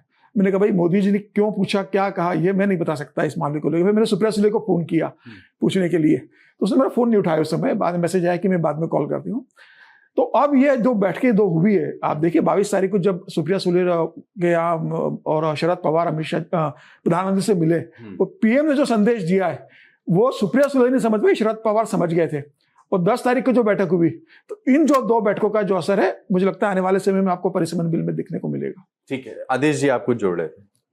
मैं राजदीप सर की बात को आगे बढ़ाना चाहता हूँ, कड़वाहट की बात को। और इसके ऊपर एक किस्सा है, पिछला जो सेशन था उस सेशन में राहुल गांधी ने अपने भाषण के बाद एक पजल दिया था, पजल 16, और कहा था कि आप इसको सॉल्व कर लीजिए, आपको बहुत सारी बातों के जवाब मिल जाएंगे। उसी शाम की बात है, जो ये बात राहुल गांधी ने अपने कई सारे लोगों के सामने ये बात रखी थी, जो मैं बताने जा रहा हूँ अभी। तो अमित शाह का फोन आता है प्रियंका गांधी के फोन पे, और प्रियंका गांधी कहती है कि अमित शाह जी का फोन है। तो कहा कि अपने बारे में बात करना, मेरे बारे में कोई बात कहें तो बोल देना कि आप सीधी बात कर लीजिए। और उन्होंने वही कहा, अमित शाह जी ने कहा कि मैं चाहता हूं कि इतने ज्यादा निजी बात ना करें मोदी जी को लेके, आप प्लीज नेता प्रतिपक्ष से बात करिएगा। तो प्रियंका गांधी ने कटाक्ष करते हुए कहा कि आप लोगों ने कहा कसर छोड़ी है मेरे परिवार के बारे में पिछले 12 साल में बात करने में, और आपको जो बात राहुल जी से करनी है तो आप उन्हीं से कर लीजिएगा। अब बात हो रही थी कि भाई राहुल गांधी की जो भाषा है, कल राहुल गांधी ने सिर्फ एक जप्पी पाई है, उन्होंने कुछ कहा नहीं है। वो संदीप दीक्षित ने जो कहा मिल्लूनी के बारे में, वो उसकी चर्चा हो रही है। लेकिन एक और समस्या है कि हम ना सारी नैतिकता की जितनी जिम्मेदारी है ना, वो विपक्षी पार्टियों के नेताओं के कंधे पे है। हम कभी भी इस बात की चर्चा नहीं मतलब करते। देखिए, एक सेकंड में मैं मेरा मतलब ये नहीं था, मुझे मालूम है कि निशिकांत दुबे ने आज क्या ट्वीट किया है और नहीं, सुनो, इंदिरा मैं- गांधी की मैं एक वो नहीं तस्वीर कह रहा हूं। फिदेल कास्ट्रो कुलदीप, के मैं साथ वो लिख के बहुत ही खराब कमेंट किया है। मेरा ये नहीं था कि भारतीय मैं जनता आपको पार्टी के नहीं कह नेताओं रहा को हूं। मुक्त कर रहा हूं, मैं आपको नहीं सिर्फ कह रहा हूं हाँ। कुलदीप, मैं आपको नहीं कह रहा हूं, मैं दूसरी बात कह रहा हूं, मैं कुछ और कह रहा हूं। मैं ये कह रहा हूं कि एक ना हमारी अपनी फ्रेटर्निटी में भी और जो इस देश के जो इंटेलेक्चुअल लोग हैं उनके अंदर भी इस बात को लेकर कल से विवाद चल रहा है कि नहीं भाई बहुत गलत बोला है, बहुत ठीक नहीं है। लेकिन सारी नैतिकता की जिम्मेदारी, साफ सुथरी राजनीति की जिम्मेदारी विपक्षी पार्टियों के कंधे पे क्यों है, राहुल गांधी के कंधे पे क्यों है? क्यों दीदी ओ दीदी, जर्सी गाय, 50 करोड़ की गर्लफ्रेंड, घुसपैठिए, कपड़ों से पहचान लेंगे, जब इनकी बात आती है तो तब ऐसी बात क्यों नहीं होती? क्योंकि हम अपने प्रधानमंत्री से तो एक स्टेटमेंट की एक्सपेक्टेशन रखते हैं ना, तब तो कोई ऐसी बात नहीं होती। एक तरफा बात क्यों होती है? विपक्षी पार्टी के नेता से आपको सब कुछ उम्मीद है कि सब कुछ वही करेंगे, सुधारेंगे इस देश की राजनीति को, अच्छी भाषा का इस्तेमाल करेंगे। सुबह पता है क्या लिखा निशिकांत दुबे ने इंदिरा गांधी के बारे में? जवाहरलाल नेहरू को हाउस के अंदर कहते हैं कि अय्याश था। ये शोभा है एक सांसद की, 5 बार के सांसद की? इंदिरा गांधी को कह रहे हैं कि ये लस्ट में इसने फिडेल कास्ट्रो को हक की है। ये भाषा है आपकी देश की प्रथम महिला प्रधानमंत्री के बारे में? तो ये ना थोड़ा सा, अच्छा एक बात बताइए मुझे, मेलोनी, मेलोडी और मोदी, जब वो मेलोडी चॉकलेट की जो टॉफी है वो जब वो दी गई मेलोनी जी को, ये जो प्रचार तंत्र था ये किसने किया हिंदुस्तान में? सरकारी और निजी तंत्र और आईटी सेल ने किया, सरकार की तरफ से किया गया। तो यानी आप चाहते थे ना कि ये मैसेज देश भर में जाए कि मेलोनी को मोदी जी ने मेलोडी दो खिलाई। राष्ट्राध्यक्षों के बीच डिप्लोमेटिक बात है, दो राष्ट्राध्यक्षों नहीं, के वो नेम्स को मिला करके मैंने- चीज बनाई मेलोडी और वो मान उन्होंने लिया, टॉफी मान गिफ्ट लिया। की, उतनी बात थी। गले मैं स्वीकार लगने कर को रहा हूं और आपकी बात। मैं आपकी बात मेलोनी को स्वीकार समझ कर के रहा तो हूं। नहीं पकड़ा आपने, ये बहुत खराब बात है कहना संदीप। मैं उसकी निंदा करता हूँ, वो बड़ा गलत शब्द था। लेकिन मैं कह रहा हूं कि वो जो एक हैशटैग चलाया गया मेलोडी, मेलोनी और मोदी जी का, वो जो एक ट्वीट था, वो जो सेल्फी थी, ठीक है, वो पूरा जो प्रचार तंत्र था इनका इंटरनल, उसने उसको प्रसारित किया। ये बात तो आप मानते हो ना, या ये भी गलत है? हाँ, लेकिन उसमें गलत क्या है? मतलब नहीं, मेरा दो- कोई देखिए, गलत नहीं देखिए, है। मैं ये नहीं कह रहा हूं उसमें आदेश गलत जी, क्या है? आदेश जी देखिए, आपके वो खुद मेलोनी ने भी उसे इंस्टाग्राम पे डाला था तो उनके कंसेंट से था। आप जो संदीप दीक्षित ने किया उसको आप एक्सक्यूज नहीं कर सकते, वो नहीं मैं होना नहीं कर चाहिए। रहा हूं सर, नहीं, बिल्कुल नहीं कर रहा हूं। एक मिनट सर, ऐसा है कि आपने जो दिए, जर्सी काऊ कहा गया सोनिया गांधी जी को, हाइब्रिड कहा गया, रोम से उसको एक बड़े नेता ने बारमेड उसको कहा है। वो अपने आप को बड़े संस्कृति नेता समझते हैं, लेकिन उस लेडी सोनिया गांधी जी को उन्होंने बारमेड कहा है। 50 करोड़ गर्लफ्रेंड क्या कहा गया सुनंद, गलत, ये नहीं कहना चाहिए। ये जो जिस तरह से नेता कहते हैं, Rahul Gandhi at the end of the day was on the stage. मेरा ये आप पूछ रहे थे ये क्यों मॉकिंग हो रहा है। संदीप दीक्षित को लीजिए, 2014 के बाद कई, आदेश मुझे करेक्ट कर सकते हैं, कई साल तक संदीप दीक्षित लगभग पार्टी के किनारे पर हो गए थे। एक तरह से he did not even contest the elections after that. अभी उनका एक तरह से कमबैक हुआ है। और क्या एक मैसेज गया है, राहुल गांधी ने एक मैसेज दिया है, अगर आप कांग्रेस में आगे बढ़ना चाहते हैं तो आपको इसी तरह से अग्रेसिव करना पड़ेगा। वो पुराने कांग्रेसी जो किसी उद्योगपति के साथ डील कर रहे हैं, विपक्ष के साथ यानी सरकार के साथ कोई बैकरूम डील कर रहे हैं, खड़ा बनना पड़ेगा। नहीं, जो भी है aggressive, you have to be. अब अग्रेसिव और रेकलेस में लाइन बहुत कम होती है। कभी कभी अग्रेसिव होने में आप कुछ ऐसी चीजें कह देते हैं, फिर बाद में आपको उसका भुगतना पड़ता है। कई कांग्रेस स्पोक्सपर्सन को भी वो भुगतना पड़ा, जिस तरह से उन्होंने भाषा का प्रयोग किया है। मौत का सौदागर हाँ, बोल दिया था। उसका पूरा फायदा सरकार उठाती है। मेरा ये कहना है, and this is Rahul Gandhi strength and weakness, ये उनकी ताकत भी है कि वो डरते नहीं है। बॉस, मैं कह रहा हूं, आप मुझे बताइए कौन नेता आज है जो आज किसी उद्योगपति को चैलेंज करेगा या उनके करप्शन पर बात करेगा। सब वाहवाही करते हैं, पीछे कुछ और बात करते हैं, सामने कोई नहीं आएगा। राहुल गांधी सामने से बात करते हैं। उद्योगपति भी देश के लिए नहीं, जरूरी है। अगर उनका करप्शन है, हाँ, तो अगर वो कोई प्रूफ है, कोई सर, जांच है तो फिर एक अलग बात है।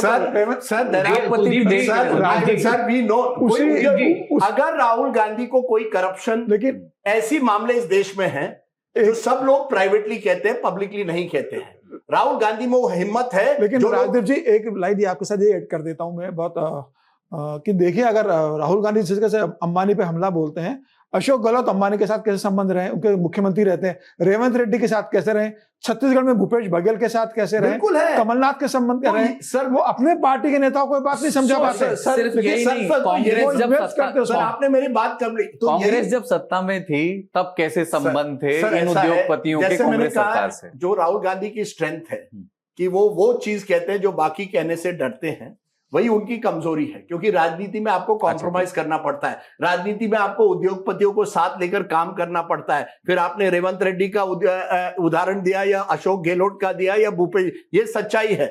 यही नेता जो हैं जब चुनाव आते हैं वो जाते हैं उद्योगपतियों से। मैं आपको उदाहरण देता हूं, डीके शिव कुमार ने किसी को कहा कि मुझे बार बार कहा जाता है यू आर मनी बैग्स, इसलिए आपको, जब वो मुख्यमंत्री नहीं बन रहे थे, कि आप मास लीडर नहीं है सिद्धरामैया जैसे, आप तो पैसे के। उन्होंने कहा मेरी पैसे की वजह से ये पार्टी कर्नाटका में चलती है, जब हेलीकॉप्टर किसी को चाहिए तो मेरे पैसे से चलती है। तो ये सच्चाई है। लेकिन राहुल गांधी ने, और इतने साल तक शिव कुमार क्यों नहीं बने?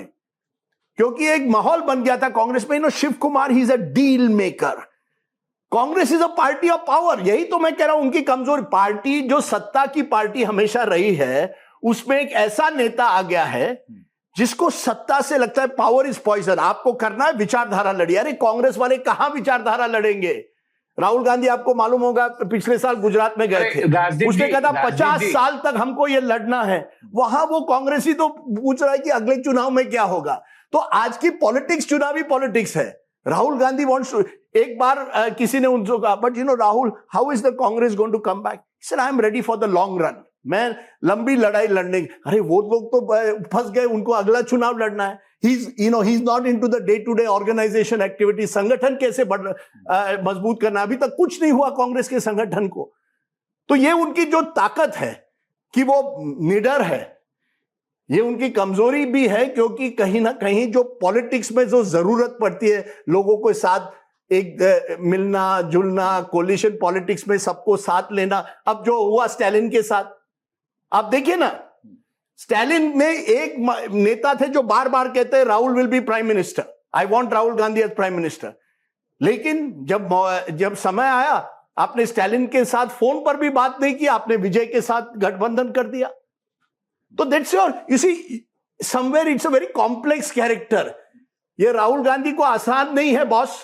On his own trip, on his own trip. मुझे लगता है कि बहुत बड़े नेता जो होते हैं ना, बहुत बड़े, जो प्राइम मिनिस्टर बनना चाहे और जिसके पास थोड़ा वेरविदल हो, और राहुल के पास हिस्ट्री और लेगेसी है, ये लोग अपनी इमेज पेंट करते हैं, मतलब एक बनाते हैं, सोचते हैं कि क्या बनाना है, क्या फोरग्राउंड में, मतलब थिएटर के पर्दे के आगे क्या दिखाना है। ये निडरता और ये सब मोदी ने भी किया था ना 14 में, न खाऊंगा न खाने दूंगा, और बहुत कुछ किया था, इंफ्रास्ट्रक्चर डेवलपमेंट, गुजरात में, सब तो सब एक अपनी पब्लिक में जो इमेज है वो तो वही प्रोजेक्शन कर रहे हैं। लेकिन क्योंकि हम पत्रकार हैं, हम जानते हैं क्या हो रहा है अंबानी अदानी और सबका। ये बात मैं नहीं मानती कि कांग्रेस कोई लीडर है या कांग्रेस में कोई, क्योंकि अगर आपको सचमुच अंबानी अदानी से प्रॉब्लम है, अंबानी के फॉलबैक टैक्स जो ऑयल का इंपोर्ट का था, तो राहुल गांधी पार्लियामेंट में उठा सकते थे, तब मैं मानूं लीडर है। और मैं मानती हूँ कोई नहीं उठा रहा है ऐसे बड़े सचमुच के सवाल, अदानी और अंबानी के मुंह से उसके साथ आइडेंटिफाई नहीं हो रहे, क्योंकि केजरीवाल का जो हाल हुआ याद है आपको, आप तो छोटे होंगे, हमने केजरीवाल की प्रेस कॉन्फ्रेंस शरद पवार और मुकेश अंबानी रदीप मस्ट कॉन्स्टिट्यूशन क्लब में हुई थी।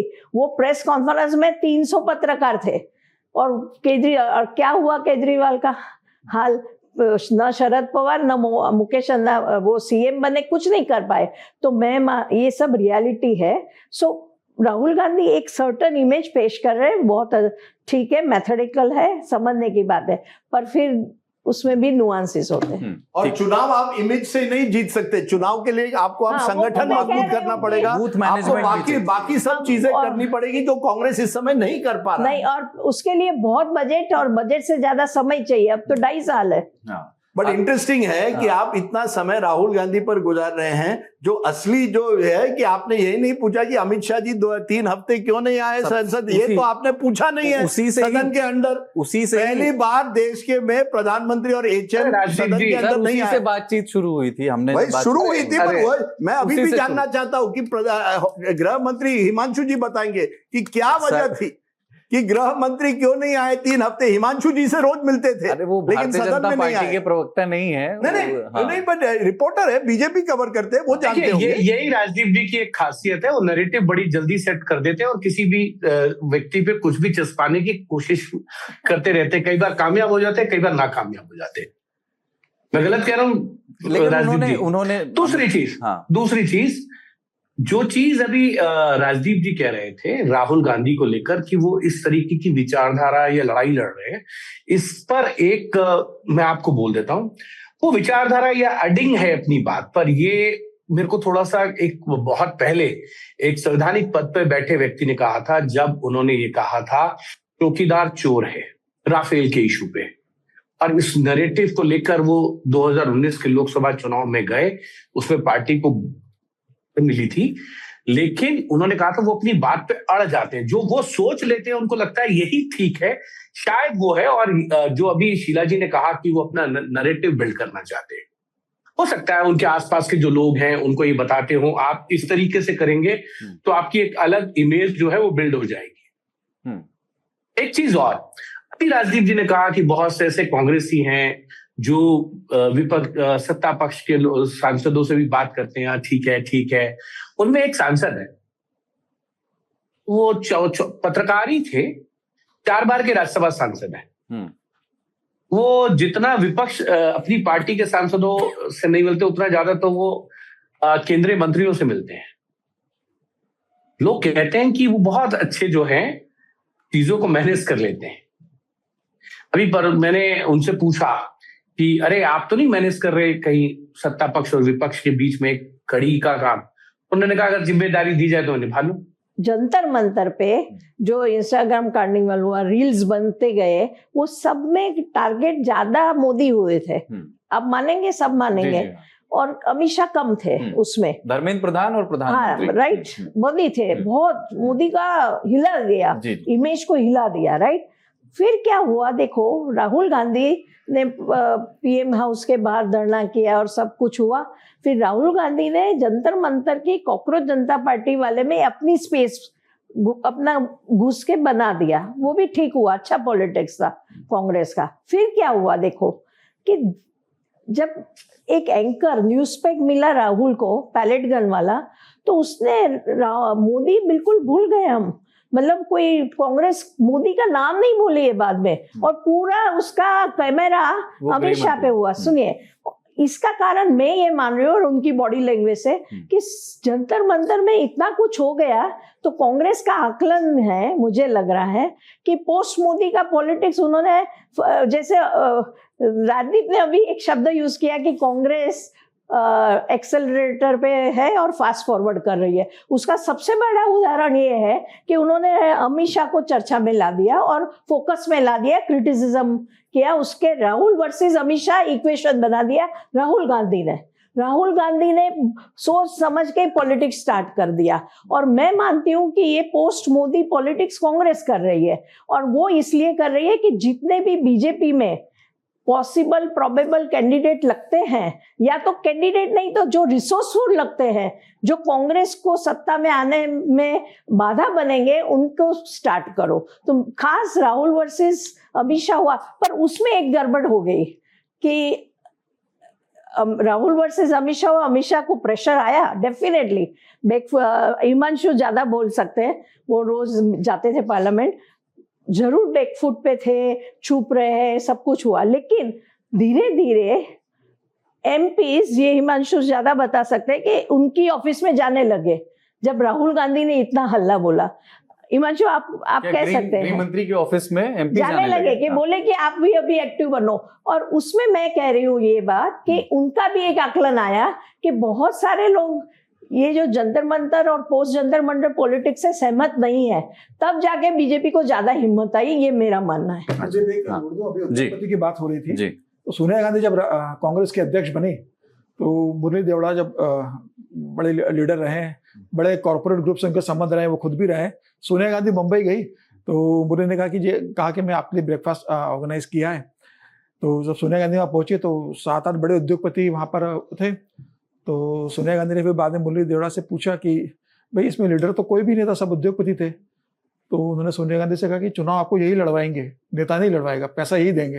वो 2004 का जब चुनाव आया तो सोनिया गांधी ने मुरली देवड़ा को फोन किया कि आपने जिनके संग में कोई एक बार उद्योगपति को इकट्ठा किया था तो अब समय आ गया, मदद करेंगे क्या? मुरली देवड़ा ने कहा सब मदद करेंगे। तो 2004 में बड़ा पैसा बंबई से मुरली देवड़ा ने ऑर्गेनाइज करके कांग्रेस को भेजा था चुनाव लड़ने के लिए। तो राहुल गांधी जब उद्योगपति भी बोलते हैं तो कम से कम सोनिया जी से तो पूछें कि कैसे कांग्रेस को उन उद्योगपति ने सपोर्ट किया जो मुरली देवड़ा लेकर आए थे कांग्रेस के पास, उन्हीं के पैसों से आप 2004 का चुनाव लड़ते हो। वही सोनिया गांधी के साथ सोनिया गांधी बॉम्बे जाकर ब्रेकफास्ट करते हैं।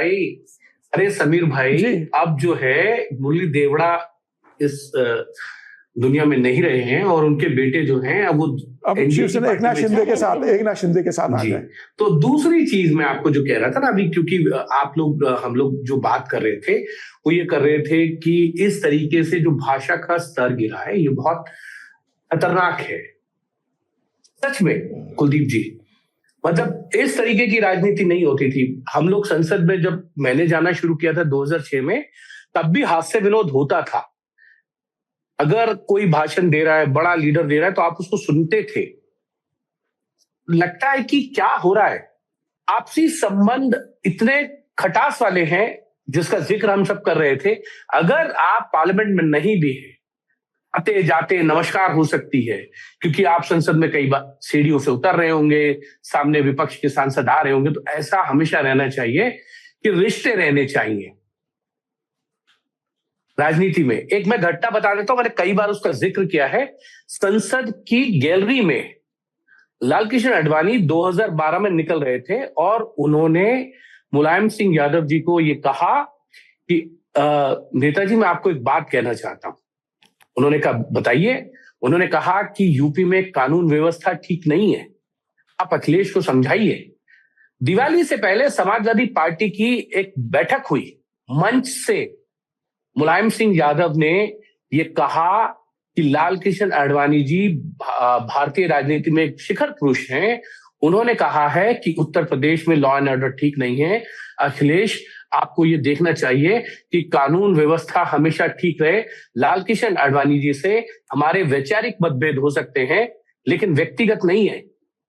अगर आडवाणी जी ने कहा है तो उन्होंने कुछ सोच समझ कर कहा होगा। ये होती है चीजें।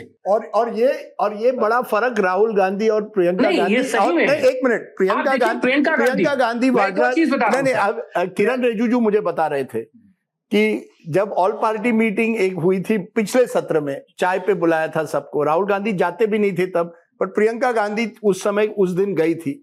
उन्होंने कहा सबसे बात कर रही थी, हंसी मजाक हो रहा था। She said I want to see Priyanka Gandhi more often in all party meeting and not Rahul Gandhi. अब देखिए, जैसे मैंने कहा ना, राहुल गांधी की वो ताकत भी है, कई लोग उनकी कमजोरी भी समझेंगे। प्रियंका गांधी की ये ताकत हो सकती है कि आप जब भी किसी को, जब प्रियंका गांधी अमित शाह पर हमला बोलती है अपने भाषणों में, सौम्यता स्माइल करके, इसी राहुल गांधी सेल्फ इमेज उनकी is angry young man, he is the angry anti establishment. मैं ये एस्टेब्लिशमेंट के खिलाफ हूं। अब सवाल यह है कि एस्टेब्लिशमेंट में आप ही की पार्टी इतने सालों से थी, आपके परिवार भी थे, तो एक उसमें दोहरापन जो आप निकालते वो आएगा।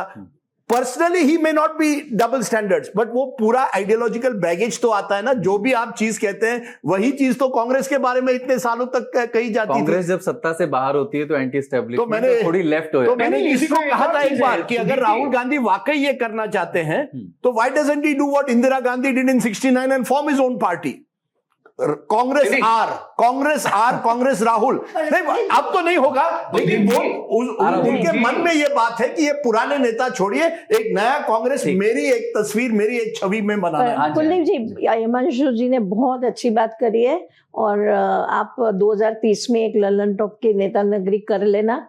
और मुझे लग रहा है, मेरी सिक्स सेंस कह रही है, बहुत खराब समय पार्लियामेंट का आ रहा है, क्योंकि अगर बीजेपी एनडीए फिर से आई तो भी इतनी फ्रस्ट्रेशन होगी ऑपोजिशन की, सोचो 20-20 साल सत्ता के बिना आप पार्टी के मेंबर को कैसे साथ रखोगे। और अगर बीजेपी हार गई तो बीजेपी वो भी गुस्सा करेगी और जो कुछ कांग्रेस अभी कर रही है वो सब रिपीट करेगी। पुराना सो vendetta। दोनों तरीके से मैं मानती हूँ 2030 भाषा और शिष्टाचार के नहीं लिए रहेगा, समय अनुकूल इसमें नहीं कोई है। आशा नहीं है। ठीक है, जब ये गतिरोध बना हुआ था हिमांशु जी, तो किरण रिजिजू संसदीय कार्य मंत्री, उनको ये जिम्मेदारी राहुल दी गई गांधी। थी कि राहुल को अप्रोच करें और किसी तरह उनसे मनाएं, लास्ट में चाय पार्टी में भी बुलाने के लिए। जी वो 2 बार नहीं, मिले बिल्कुल, थे या फोन पे बात हुई थी, क्या हुआ था वो? मिले देखिए, थे। दो बार जो है वो व्यक्तिगत रूप से मिले। एक बार जो है राज्यसभा में जो नेता प्रतिपक्ष है और कांग्रेस के अध्यक्ष है मल्लिकार्जुन खड़गे, उनके कमरे में मुलाकात हुई है, और एक मुलाकात जो है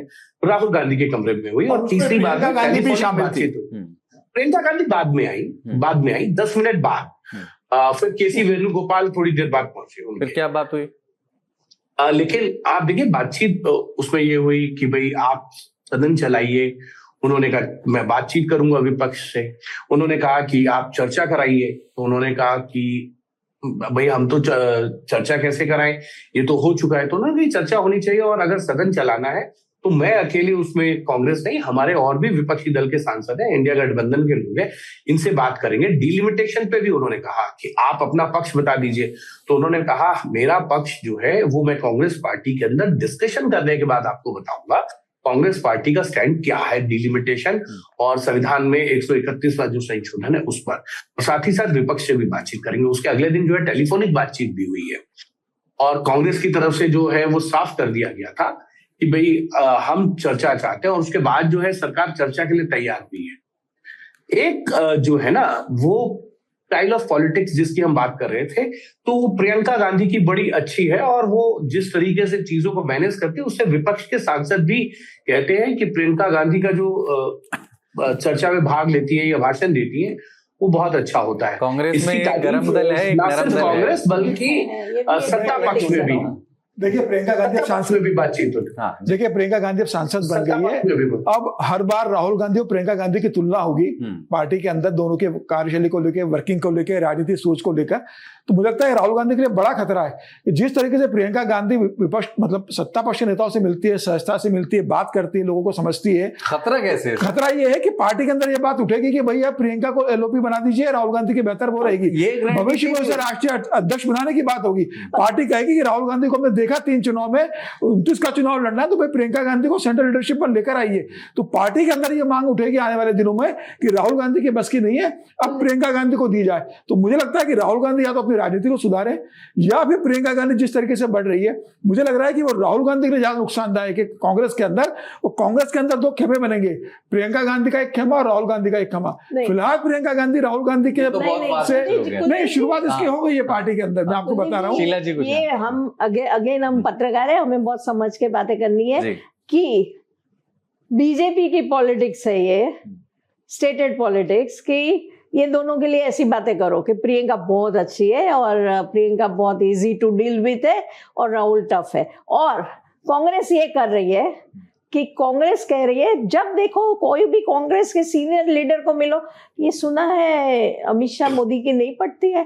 ये 2 लाइन चल रही है, एक कांग्रेस की तरफ से, एक बीजेपी की तरफ से। तो उसको बहुत सोच के विचार से इसको आगे हमें चलाना है। Correct, I agree. Sheela ji वही कह रही है जिस तरीके से लाल कृष्ण आडवाणी और अटल बिहारी वाजपेयी के समय में भी। हाँ, अच्छा हिमांशु जी, एक चीज और इस मतलब संसद सत्र की राजनीति से इतर एक खबर और आई। जस्टिस यशवंत वर्मा, ये बताया गया कि संसद समिति ने ये पाया कि भाई उन पर जो आरोप थे वो सही होने की ओर है, और वो अब कोई जस्टिफिकेशन नहीं बता पाए कि वो रुपए आए कहां से थे। और ये खबर आ रही है कि अब अगले सत्र में जब भी होगा महाभियोग लाया जा सकता है। अब जब वो इस्तीफा दे चुके हैं तो सरकार वो इम्पीचमेंट हाईकोर्ट के एक जस्टिस के खिलाफ ला करके एक मैसेज क्या देना चाहती है, उसके जरिए सरकार हासिल क्या करना चाहती है?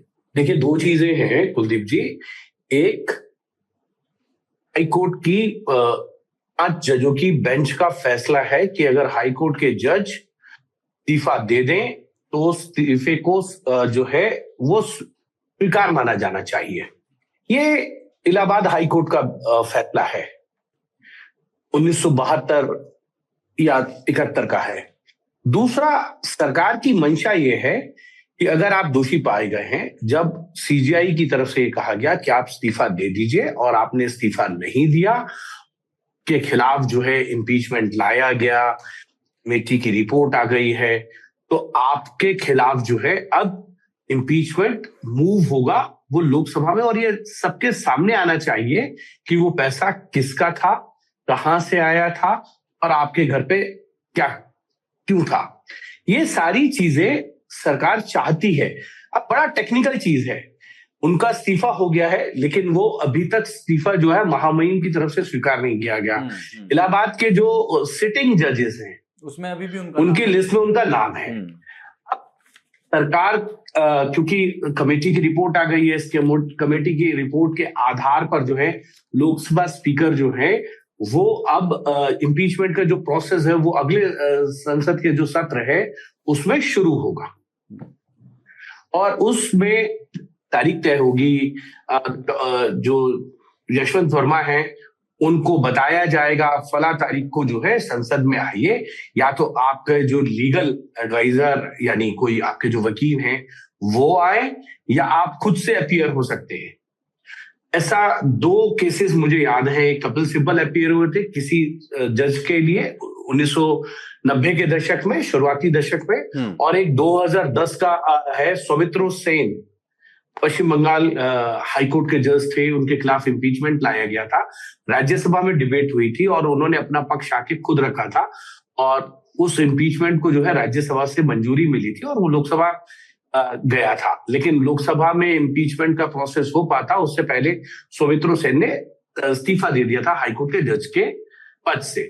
लेकिन यहाँ सरकार इस चीज को देख रही है कि इस्तीफा भी हो गया, उसको स्वीकार भी नहीं माना जा रहा। जब हमने कुछ लोगों से पूछा सरकार के रणनीतिकारों से कि इस पे तो एक जज 5 जजों की बेंच का फैसला है, तो उन्होंने ये कहा कि फैसला है, ठीक है, संसद सुप्रीम है, संसद ये जानना चाहेगी कि ये पैसा किसका था, कहां से आया, क्यों आया और आपके यहाँ क्या क्यों था।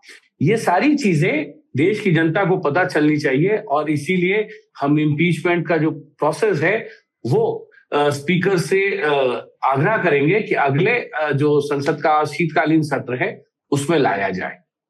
अब वो लोकसभा में लाया जाए, वहां से अगर आप देखें कानूनी तौर पर तो यशवंत वर्मा ये भी कह सकते हैं कि उन्होंने रिजाइन कर दिया है, उनका रिजाइन एक्सेप्ट नहीं हुआ, हो सकता है वो 5 जजेस की बेंच का हवाला दे। सरकार इस चीज पे क्लियर है कि उस पर चर्चा होनी चाहिए इम्पीचमेंट पे। चलिए ठीक है, बहुत और उस इम्पीचमेंट प्रोसेस पूरा होने के बाद जो है उनके इस्तीफे को जो है वो स्वीकार करना चाहिए। ठीक है, बहुत शुक्रिया आपका, आप सभी का इस बातचीत में शामिल होने के लिए। नेता नगरी में आज इतना ही। स्वतंत्रता दिवस की विशेष शुभकामनाएं हम सबकी ओर से। Thank you.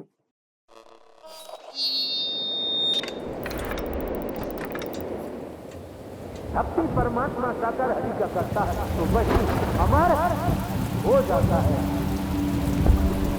दर्शन की लालसा जो भक्तों की पिछले 3-4 माह से थी वो जुलाई में पूर्ण होने जा रहा है।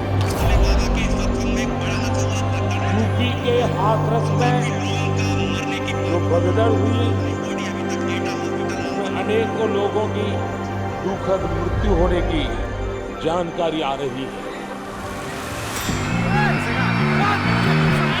नारायण हरि जी के, विष्णु जी, शंकर जी, कृष्ण जी सभी छोटे हैं उनसे। क्या चीख पुकार और रोने का वो तांडव बना हुआ था। ऐसे सबों को ऐसे करके निकलना पड़ रहा था हमें। जो आया है सो जाएगा, राजा रंक। विभिन्न वाहनों से डेड बॉडी आने का तांता लगा। जो आंखों सामने घटना हुई थी उसको वो पूरी तरह से सही तरह से नहीं बता पा रहे। क्या हुआ था वहाँ पर हम तक अच्छा ना देख पाओ। आप पहले क्लियर होना चाहिए था कि मेकशिफ्ट टेंट ना होता जो था वहाँ पे। किसी राजनीतिक दल ने बाबा को घेरने की कोशिश नहीं की। क्या अभी भी बाबा के सत्संग हो रहे हैं?